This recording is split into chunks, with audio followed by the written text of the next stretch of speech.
and hello everyone, welcome back to the channel. Thank you so much for tuning in to. Today we are going to talk about an important topic. There are many students who are unable to apply to Canada क्योंकि उनके marks कम होते हैं, right? There is a benchmark of 65%. उससे अगर कम होता है तो there are a lot of agents that say कि आप अप्लाई मत करो, कनाडा मत जाओ, कहीं और चले जाओ, नीदरलैंड चले जाओ, यूके चले जाओ. बहुत प्रॉब्लम्स आती हैं, आई नो ऐसे स्टूडेंट्स होते हैं. सो उन स्टूडेंट्स के लिए आज ये वीडियो बनाई गई है जिसमें कुछ हैक्स मैं आपको बताऊंगी, after which you can definitely, मतलब 1000% you can come to Canada.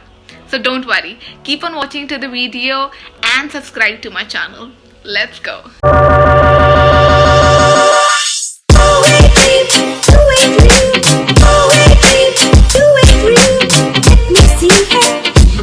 So now firstly let us understand that what happens in Canadian universities. In Canadian universities there is the benchmark of 65%, okay? So now 65% both in 12th and in graduation, okay? So if, for example, if I have 65% above marks in my 12th and my graduation, then I am eligible to apply for a particular course in Canada. बहुत सारे students को problem क्या आती है कि कभी कभी graduation में मार्क्स कम रहते हैं. हर कोई एकेडमिक्स में अच्छा नहीं हो सकता, that is for sure, right? तो अगर एकेडमिक्स में अगर आप कम है तो आपका एजेंट आपको क्लियरली बोलेगा कि कनाडा में तो आपका एडमिशन नहीं हो सकता. क्लियरली वो आपको सजेस्ट करने लग जाएंगे कि आप यूके चले जाओ, वहाँ पे हो जाएगा एडमिशन कम मार्क्स में. नेदरलैंड्स चले जाओ, आप ऑस्ट्रेलिया चले जाओ, अब कुछ यूएसए भी आपको सजेस्ट कर देंगे. तो मतलब बहुत सारी चीज़ें आपको सजेस्ट कर सकते हैं जस्ट बिकॉज ऑफ कि आपके वो 65% मार्क्स नहीं हैं. बट देर आर वेज कि आप किस तरीके से कैनेडियन यूनिवर्सिटीज़ में आप पेनिट्रेट कर सकते हैं अपना प्रोफाइल. अब पहला तरीका है कि आप अप्लाई कर दो, बीट आपके मार्क्स कम हो, ज़्यादा हो, 65 से ऊपर हो, 65 से कम हो. In either of the cases you apply, okay? Your agent will say that nothing will happen, it will get rejected, but आप होकर आप बोलो क्या कोई बात नहीं, I will pay the admission fee and the application fee everything, but you just apply, okay? That is one way, ठीक है? अब इस वे में क्या होता है, मैं आपको, there is a demerit to this. क्या होता है कि अगर 65 से अगर कम होंगे मार्क्स तो आपका जो एप्लीकेशन होगा वो वेट लिस्ट में चला जाता है, ठीक है? अब वेट लिस्ट में जाने का मतलब है कि वो वेट लिस्ट तब खुलेगी जब सीट्स बची होंगी कॉलेज के पास या यूनिवर्सिटी के पास, जो कि बहुत ही कम होता है. कनाडा में तो पूरी दुनिया जाना चाहती है, तो सीट्स बचना तो बहुत ही मुश्किल की बात होती है.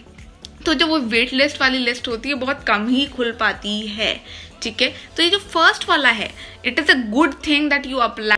सो my suggestion would be that apply to as many universities and colleges you can, because आपको नहीं पता है कि वेट लिस्ट से उठ के कब आपकी एप्लीकेशन ऑफिसर के सामने आ जाए और वो एक्सेप्ट कर लें क्योंकि सीट्स बची हुई थी. So you don't know, so accept and apply to as many universities and colleges. So this was the first hack. Now let's go to the second hack. Second hack is if you think that your marks are below than 65, okay? 99% of the students normally apply on the website or through agent through a particular form, right? What you can do is थोड़ा सा extra work करिए आप, ठीक है? Please get connected with the people who are the owners, who are the course owners, or who are the professors, or who are the officers in that university and college. और LinkedIn में आप उनसे connect करिए कि I am interested in this particular course in your university, but I have these many marks, what would you suggest, मैं apply करूँ कि नहीं? Get in touch with them, it's very important. LinkedIn पे जब आप connect करते हैं तो आप वैसे ही आप बाकी एप्लीकेशन से एक अलग स्टैंड आउट करेंगे, ठीक है? बी इट आपके मार्क्स कम हो, ज़्यादा हो, उतने ही हो, फर्क नहीं पड़ता, but getting that rapport, you are getting an attention towards your application की officer, I want to apply and I will be applying to this particular university on this course, but मेरे मार्क्स कम हैं, what should I do? या तो आपको officer suggestions दे देगा कि मत करो, इतने ही मार्क्स चाहिए तो मत ही करो अप्लाई, तो that is a different case. बस हो सकता है कि वो बोले कि ये कर लो so that your application can be considered. Now the third hack which is actually the most important hack and I believe in it. हर कोई एकेडमिक्स में अच्छा नहीं हो सकता है, राइट? मैं आई थिंक 11th तक अकेडमिक्स में बिल्कुल अच्छी नहीं थी, 11th के बाद समथिंग हैपेंड एंड मैं अकेडमिक्स में अच्छी हो गई, ठीक है, बट उससे पहले नहीं थी। तो सबके लिए अकेडमिक्स नहीं होती है। हो सकता है आप में से भी कुछ लोगों के लिए अकेडमिक्स ना हो, but that doesn't mean you can't get a higher education in Canada. तो आपको क्या करना है, अगर आप एजुकेशन में अच्छे नहीं हो तो आपको किसी ना किसी चीज़ में तो अपने आप को अच्छा बनाना पड़ेगा, करेक्ट। फॉर एग्जाम्पल मैं एजुकेशन में अच्छी नहीं हूँ बट मैं को करिकुलर एक्टिविटीज़ में अच्छी हूँ, जैसे स्पोर्ट्स में अच्छी हूँ, और मे बी शायद मैंने ऐसी बहुत ब्रिलियंट इंटर्नशिप्स करी हुई हैं NGOs में, कंपनीज में, कि मेरी प्रोफाइल बहुत अच्छी हो गई है उससे। तो माई सजेशन वुड बी, अगर आप स्पोर्ट्स में अच्छे हैं तो just put all the experience that you have in sports, की यहाँ पे आपने प्रेजेंट किया है, यहाँ पे इतने टूर्नामेंट्स आपने जीते हैं, दीज मैनी गोल्ड मेडल्स, ये सारी चीज़ें आप डालें।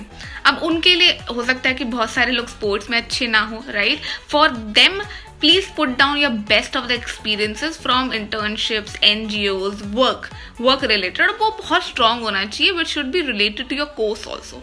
फॉर एग्जाम्पल, अगर मैं अकाउंटिंग के लिए जाना चाहती हूँ, मास्टर्स इन अकाउंटिंग या बैचलर्स इन अकाउंटिंग के लिए जाना चाहती हूँ, तो मेरा एक्सपीरियंस होगा वो इंटर्नशिप का अकाउंट्स में ही होना चाहिए या किसी CA के अंडर ही होना चाहिए, बेसिकली रेलेवेंट होना चाहिए। तो अपना प्रोफाइल आप किसी भी तरीके से आप इम्प्रूव कर सकते हैं, एकेडमिक सिर्फ एक तरीका नहीं है।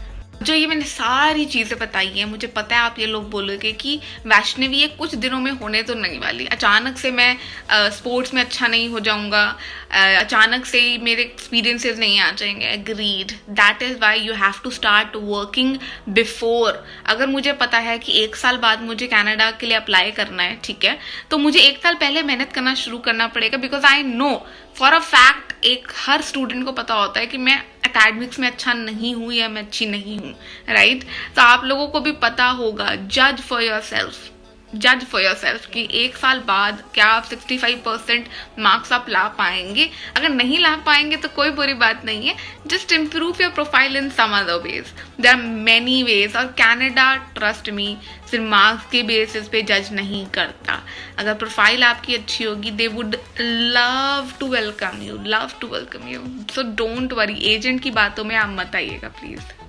Yes, this was all about in today's video. I hope कि जिन लोगों को इस वीडियो की ज़रूरत है उन तक ये वीडियो पहुंच रही है, बट अगर नहीं पहुंच रही है तो please share it with your friends and family who actually need this video.